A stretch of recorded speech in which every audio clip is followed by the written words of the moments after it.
100 ml এর ইনজেকশনের বোতল, সেটা যদি একবার খোলা হয়, খুলে ব্যবহার করা হয়, সেই মেডিসিনটা কতদিন ঠিক থাকবে?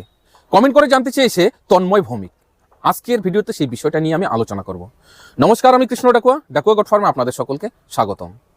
এই বিষয়টা নির্ভর করে মেডিসিনের প্রকারভেদের ওপর। অনেক এরকম ইনজেকশন আছে যেগুলো কিনা পাউডার ফর্মে পাওয়া যায়, তার সঙ্গে একটা স্টেরিল ওয়াটার থাকে যেটাকে মিশ্রণ করেই প্রয়োগ করতে হয়।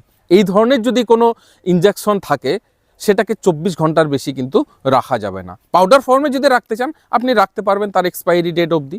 আর অনেক এরকম ইনজেকশন আছে যেগুলো লিকুইড ফর্মেই থাকে, 30 ml বা 100 ml।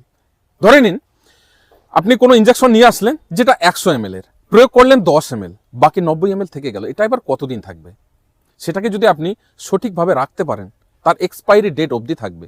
সাধারণত মেডিসিনের যে এক্সপায়ারি ডেট 2 বছর থাকে। আপনি যে 10 ml প্রয়োগ করেছেন, প্রয়োগ করার পর বাকি বেঁচে থাকা মেডিসিনটাকে আপনি ভালোভাবে রেখে দেবেন। কোনো রোদ্রে রাখবেন না, তাকে ফ্রিজেও রাখা যাবে না, তাকে নর্মালভাবে সাধারণ যে টেম্পারেচার সেই সাধারণ টেম্পারেচারই রাখবেন, তাহলে দীর্ঘদিন ঠিক থাকবে। আর যখন ওই বোতল থেকে ওষুধ বার করবেন সেটার দিকে একটু ভালোভাবে লক্ষ্য রাখতে হবে। ধরুন আপনি 3-4টা ইনজেকশন এবার প্রয়োগ করছেন, একটা মেডিসিন টানলেন বোতল থেকে, টানার পর সঙ্গে সঙ্গে আবার আরেকটা বোতলে ঢোকালেন।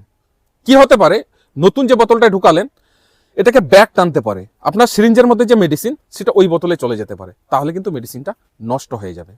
এবং আপনি যে অন্য বোতলে সুচটা ঢোকালেন, সুচের গায়ে তো কিছু হলেও মেডিসিন লেগে থাকে, আবার সেই সুচটা বার করে আবার অন্য বোতলে ঢোকালেন, এটাতেও মেডিসিন খারাপ হওয়ার একটা সম্ভাবনা থাকে। এজন্য অন্য কোনো বোতলে যদি সুচ ঢোকান, বের করার পর সেটাকে ভালোভাবে মুছে নেবেন, নাহলে জলে ধুয়ে নেবেন। এইভাবে যদি প্রয়োগ করেন তাহলে মেডিসিনকে তার এক্সপায়ারি ডেট অবধি রাখতে পারবেন।